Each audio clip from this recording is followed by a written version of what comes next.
എൻ്റെ പൊന്നാര ചങ്ങായിമാരെ, വീഡിയോ മുഴുവനായിട്ട് കണ്ടിട്ട് ഒന്ന് സബ്സ്ക്രൈബ് ചെയ്തങ്ങ് വിട്ടേക്ക് കേട്ടോ. ഞാനിന്നൊരു അടിപൊളി വീഡിയോ ആണ് ചെയ്യുന്നത്.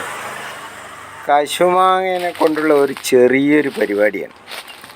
അപ്പോൾ ഇന്ന് രാവിലെ തന്നെ റോഡിൽ കൂടെ നടക്കുമ്പോൾ ഇതുപോലെ നല്ല പഴുത്ത മാങ്ങയാണ് കണ്ടപ്പോൾ അത് പറിച്ചിങ് എടുക്കാൻ തോന്നി. കിട്ടാവുന്ന താഴത്തുനിന്ന് കിട്ടുന്ന ഒരു 5-10 മാങ്ങ ഞാൻ പറിച്ചെടുത്തിട്ടുണ്ട്. അപ്പോൾ ഇതുകൊണ്ടുള്ള ഇന്നൊരു ചെറിയൊരു പരിപാടിയാണ് ചെയ്യാൻ പോകുന്നത്. ഇതിനെക്കൊണ്ട് വേറൊരു ചൂടുള്ള പരിപാടിയുണ്ട്, അത് ഞാനിവിടെ പറയുന്നില്ല, അതറിയുന്നതൊക്കെ അറിയാം.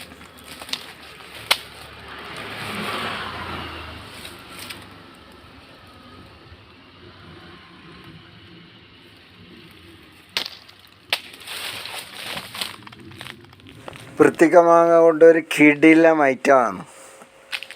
പിന്നെ ഈ കശുമാങ്ങ ചെറിയ പുള്ളിയൊന്നുമല്ല കേട്ടോ.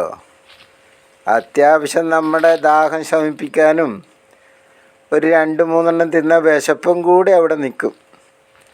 മാത്രമല്ല നമുക്ക് വയറ്റിൽ എന്തെങ്കിലും പ്രശ്നങ്ങളുണ്ടെങ്കിൽ അതൊക്കെ പുള്ളി അങ്ങ് തരണം ചെയ്ത് കൊണ്ടുപോയിക്കോളും. ഇതുപോലെ നല്ല വൃത്തിയായി കഴുകിയെടുക്കണം. കഴുകുന്ന ഞാനല്ല കേട്ടോ, നമ്മളെ കെട്ടിയോളാണ്. ഇതേപോലെ എല്ലാം കഴുകിയെടുക്കുക.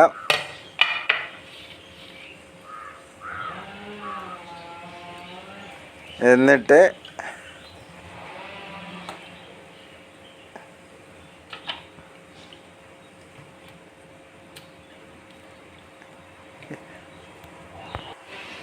ഇതേപോലെ കട്ട് ചെയ്യുക. 4 പീസായിട്ട് ഇങ്ങ് കട്ട് ചെയ്തെടുക്കുക. ഇതേപോലെ കട്ട് ചെയ്തിങ്ങ് എടുക്കുക. അത്യാവശ്യം ഇവൻ 2 കഴിച്ച് കഴിഞ്ഞാൽ നമ്മുടെ വയറ്റിലുണ്ടാകുന്ന ദഹനക്കേടൊക്കെ മാറ്റിത്തരും കേട്ടോ. അങ്ങനത്തെ പുള്ളിയാണ്. എന്നിട്ടൊരു ഇച്ചിരി ഉപ്പും കുറച്ച് മുളക് പൊടിയും കൂടെ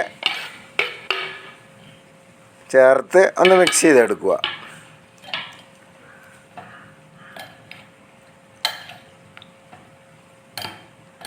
മുളക് പൊടി ആവശ്യത്തിന് ചേർത്താൽ മതി. എരിവ് പറ്റാത്തവർ ചേർക്കണ്ട. എന്നിട്ട് വളരെ ആസ്വദിച്ച് ഇതുപോലെ ഓരോ കഷ്ണം എടുത്തിട്ട് എൻ്റെ പൊന്നാര ചങ്ങായിമാരെ, എന്താ അതിൻ്റെ ഒരു രുചി! അതുകൊണ്ട് മാങ്ങയുണ്ടെങ്കിൽ കളഞ്ഞു കളയണ്ട, ഇതുപോലെ ഒരു കൈ നോക്കുക. ഇപ്പം തന്നെ കശുമാവിൻ്റെ ചോട്ടിലേക്ക് പോയി നോക്കിക്കോ. മാങ്ങയുണ്ടെങ്കിൽ ശേഖരിച്ചോ. എല്ലാവർക്കും വണക്കം.